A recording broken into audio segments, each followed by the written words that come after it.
guys, welcome back to Medical Coding with Blue. Today's episode is all about study tips for the RHIA, or the Registered Health Information Administrator exam. If you are brand new to my channel, welcome. I am Blue, I'm a medical coder. Okay guys, so I was requested to do this video, and so I'm going to talk about some study tips if you are in that process of taking the RHIA, even the RHIT, the Registered Health Information Technician.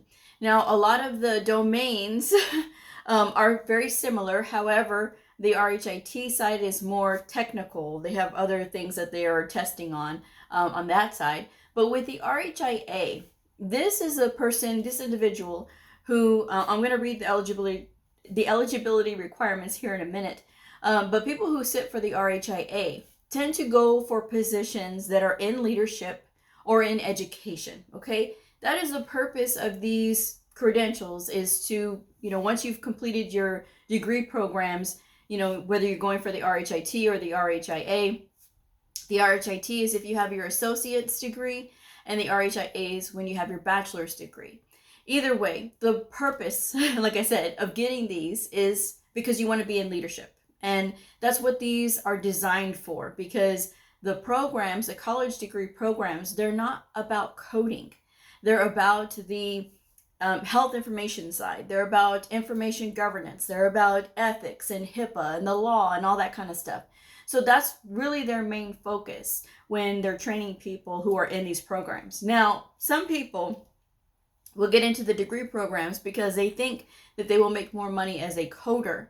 You're technically working under your capabilities if you have an RHIA and you're doing just coding, okay? If you have your RHIT and you're doing like audits and things like that, that's more in line with what the RHIT is designed for. But again, the RHIA, those are our leaders. And so if that is what you are, using it to pursue as a position in leadership, then you're on the right track. So we're going to go ahead and start talking about some tips that I have. I know I haven't really gone into RHIA, RHIT a lot, and only because, doing so many of these videos, you start learning and picking up a thing or two about studying, okay?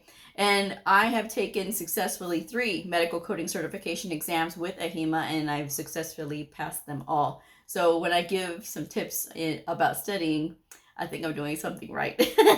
Because these are all the things that I would do, okay? Now, I'm going to read from the AHIMA website, and I will leave the link for AHIMA and the RHIA in the description box below, so that way you can look at it if you are so inclined. But it says RHIAs are the critical link between care providers, payers, and patients. The RHIA has a comprehensive knowledge of medical, administrative, ethical, and legal requirements and standards related to the healthcare delivery and privacy of protected patient information. RHIAs work in multiple settings in the healthcare industry, including hospitals, multi-specialty clinics and physician practices, long-term care, mental health, and other ambulatory care settings. They also work in non-patient care settings such as managed care and insurance companies, software vendors, consulting services, government agencies, education, and pharma companies. RHIAs manage people and operational units. Again, why I say it's for our leaders. Participate in administrative committees and prepare budgets. Interact with all levels of the organization, clinical, financial, administrative, and information systems that employ patient data in decision-making and everyday operations. Manage patient health information and medical records, administer computer information systems, collect and analyze patient data, and use classification systems and medical terminologies. Eligibility requirements. Eligibility requirements before applying to take the RHIA exam. You must meet one of the following eligibility requirements. Successfully complete a baccalaureate level academic requirements of a health information management program accredited by the Commission on Accreditation for Health Informatics and Information Management Education, or successfully complete the master's level academic requirements of an HIM program accredited by the CAHIM or successfully complete the academic requirements of an HIM certificate of the degree post-baccalaureate program approved by CAHIM, or graduate from an HIM approved program approved by the foreign association with which AHIMA has a reciprocity agreement. And then it goes on. So applying for the exam, non-member price, if you're not a member of AHIMA, it is $299. If you are a member, it is $229. Then it goes on to early testing. But I will say this, the RHIA exam is going for a facelift. So in October, they will be going into the beta period, because that's when they're going to release the new test and for the RHIA, and it's going to have a different amount of questions on it. Right now, I'll get into how many it is here in a second, but come October, if you're taking your RHIA exam after October, you may have to wait depending on how long it takes people to take the exam, because you know, when a test goes into beta period, they have to wait for a certain amount of people to take that exam before they can calculate the scores and then release the scores. So it can be up to a 6-month wait. So just letting you know, if you're going to take it, if you want to take it now, I mean, you know, you might want to think about that.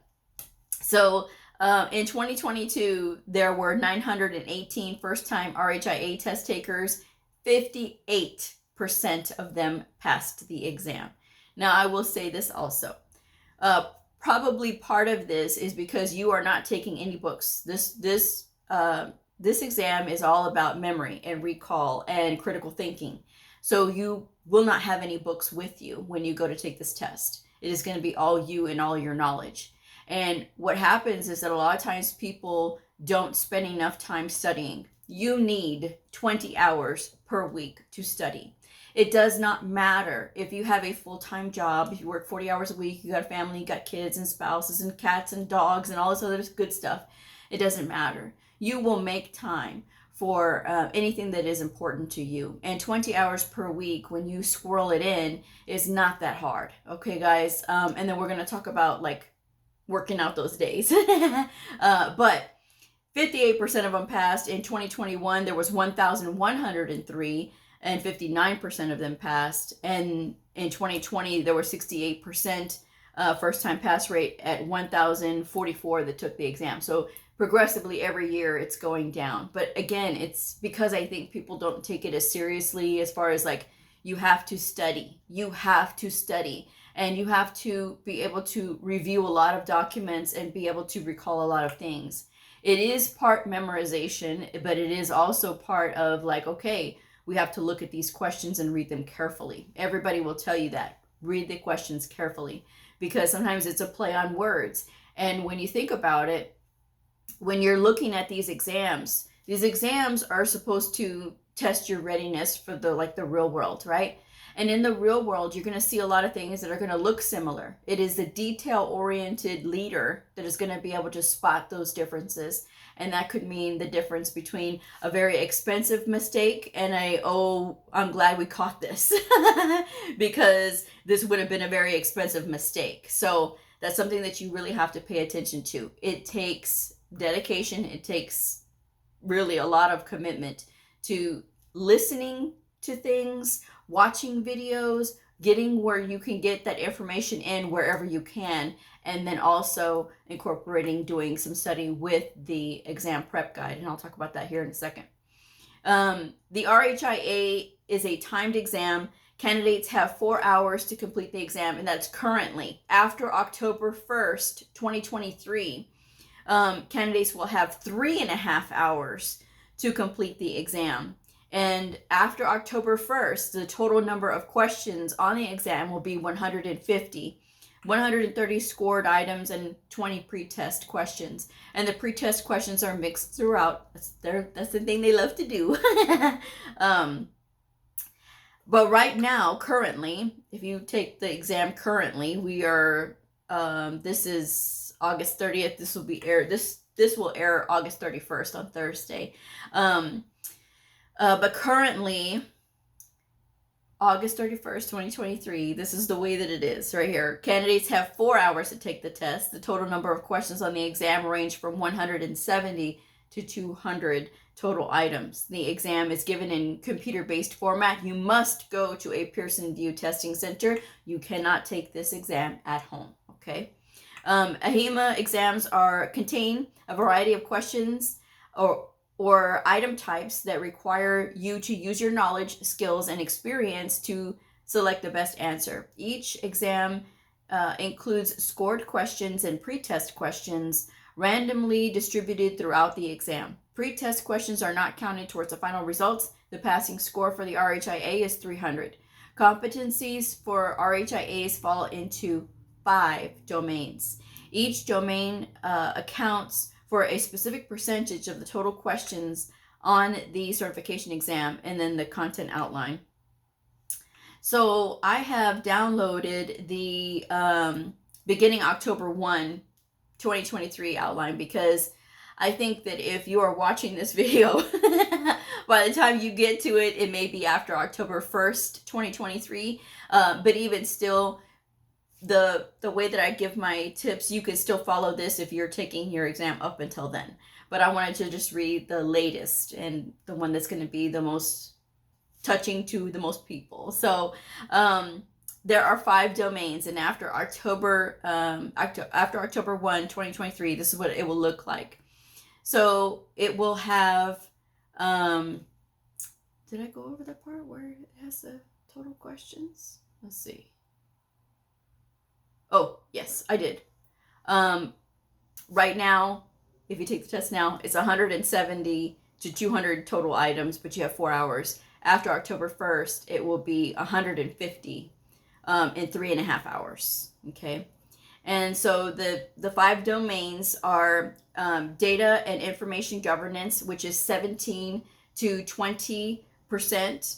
Domain 2 is compliance with access, use, and disclosure of health information, 15 to 18%. Domain 3 is data analytics and informatics, 23 to 26%. And then domain 4 is the revenue cycle management. Domain 5 is the management and leadership at 23 to 26%. So these are pretty well evenly distributed between management and leadership being 23 to 26%, revenue cycle 20 to 23%, and then data analytics 23 to 26%. So again, those are going to be some of your heavy hitters. And then of course, data and information governance, and then compliance with access, use, and disclosure of health information is going to be the lowest at relatively at 15 to 18% of this exam. So I do recommend the RHIA study guide, the exam prep guide from AHEMA. Now this I will recommend. I won't show the thing on the book because it's backwards. It's going to show up backwards, and people complain every time I show anything backwards. It's backwards. I have to get so many messages to say that, so I don't want to get those messages, guys. So I will read from what the back of the book says, and I will also leave the Amazon affiliate link if you want to see what the title is in the description box below. You certainly do not have to click on the link. But this book is really good. Now, you don't want to sit there and say, oh my gosh, I'm going to memorize all these questions. You want to use this in a way that's going to help you to critically think and recognize those different domains. So the key features are, it includes 820 RHIA questions for study and practice. Answers include rationales and references to enhance learning. So this is going to be a very valuable book for you to be able to study from and with, okay? Test taking tips, provide additional exam preparation, and then of course, if you when you buy the book brand new, you can get the online student materials, includes 2 timed self-scoring mock exams and additional questions for practice. So it covers all of the domains: information governance, compliance and uses and disclosures of PHI, data analytics and informatics, revenue management, and management and leadership. So again, there's 5 domains. Now, how do we study? Again, 20 hours per week.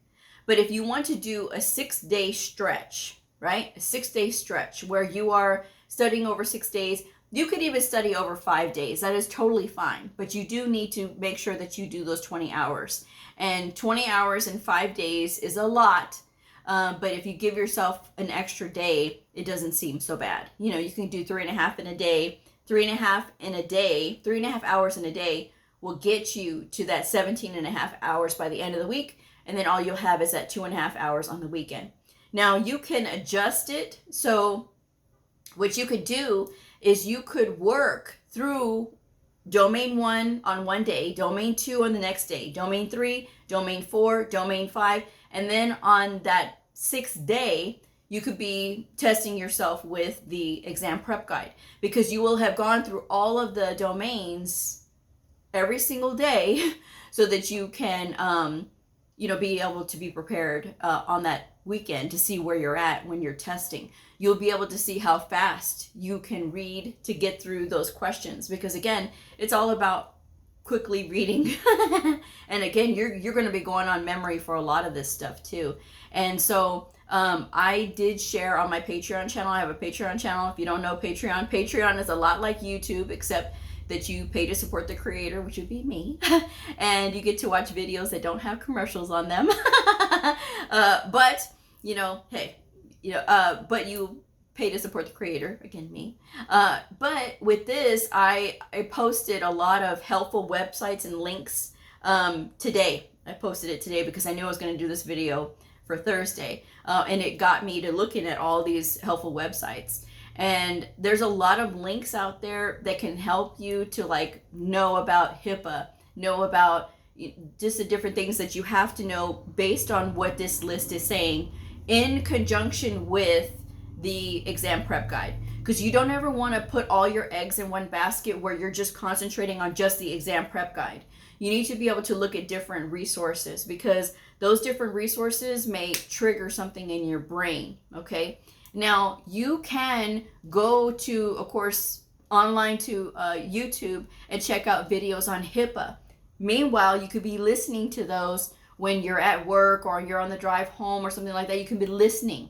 And so that's just one way to incorporate still getting a little bit of that into your day, so that you don't lose any of that, because HIPAA is very easy to lose if you're not applying it, all right? But I recommend taking one domain for those 5 days and working through those different domains.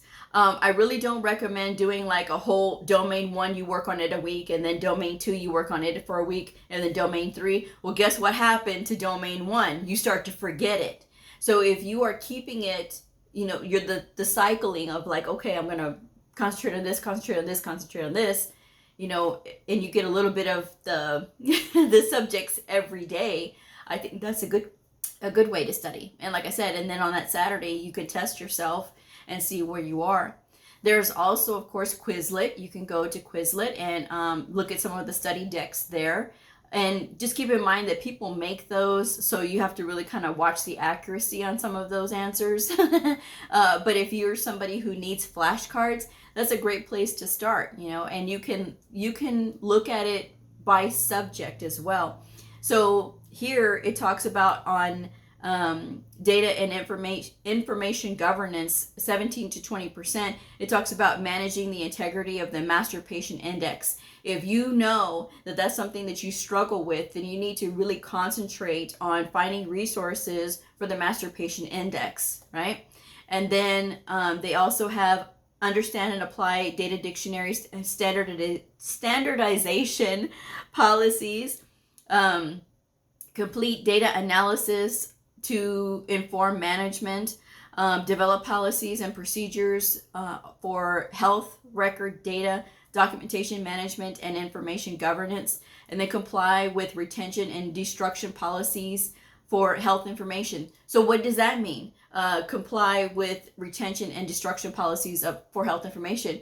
How do you get rid of health information once it's needing to be retired. Now, this is back, they're thinking, of course, the paper records, when you had to retain paper records for so long, for so many years, and it's not just based on like, okay, the facility, but you got to go with the one that is the most conservative, meaning that it's going to be the longest, so you can't get rid of records where there's open litigation.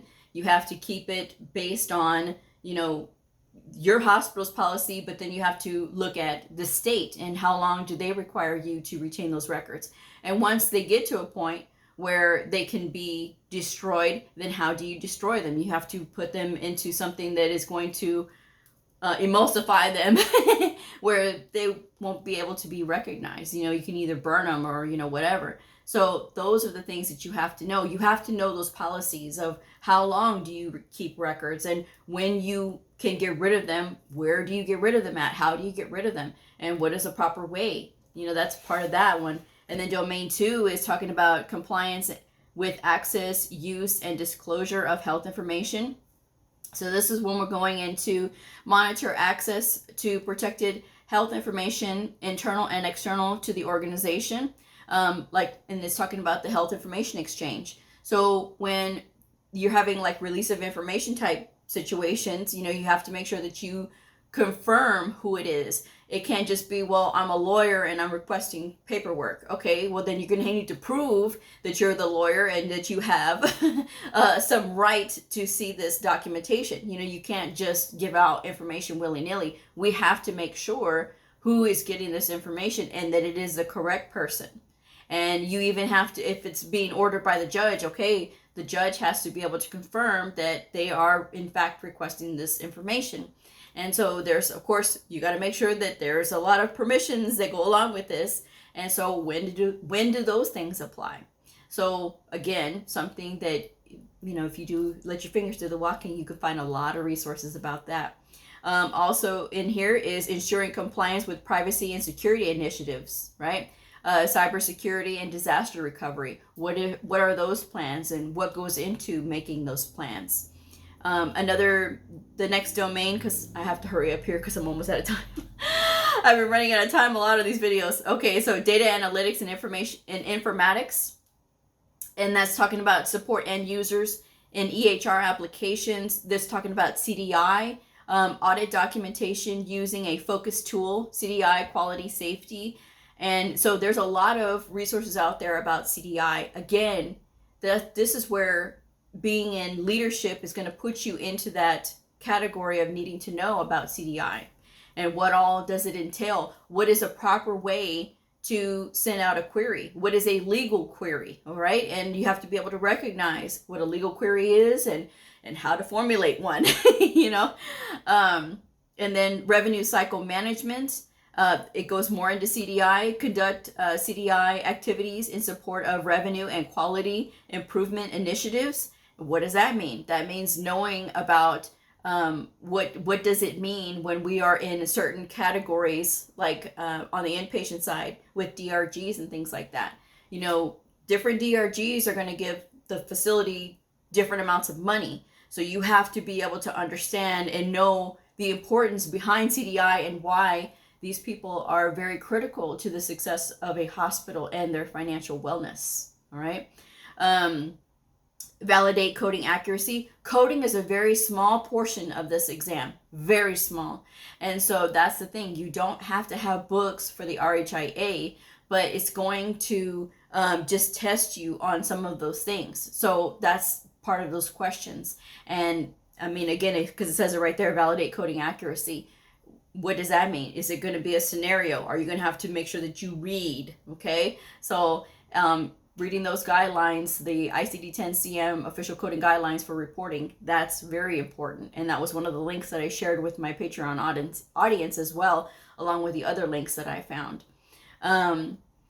Then we have conduct revenue integrity activities, coding audits, denials management, and fraud prevention. And then management and leadership, 23 to 26%, demonstrate knowledge of contracting and outsourcing processes, facilitate training and development, prepare and implement budgets, and then assist with accreditation, licensing, and certification processes. These are the things that RHIAs have to know. So make sure that you will review these things, look carefully at each of these domains, work through one domain at a time. So you get to the weekend and then you can test yourself with the RHIA prep manual, and just work it that way. Listen to the guidelines, listen to videos about HIPAA and other things that you know that you may be struggling with, okay? But be prepared for anything and everything. But the more time you spend reading, right? You got to read. The more time you spend reading, the better off you'll be, because you'll be a faster reader. I'm just saying. So with that said, I'm going to go ahead and wrap this one up. Best of luck to you if you are taking your RHIA exam or your RHIT. And just know that you probably know more than you think you do. So just breathe, relax, and just get in there and knock it out of the park. All right. So I'm going to go ahead and wrap this one up. Thank you guys so much for joining me. If this video helped you, please like, subscribe, and share. And I'll see y'all next time. Bye.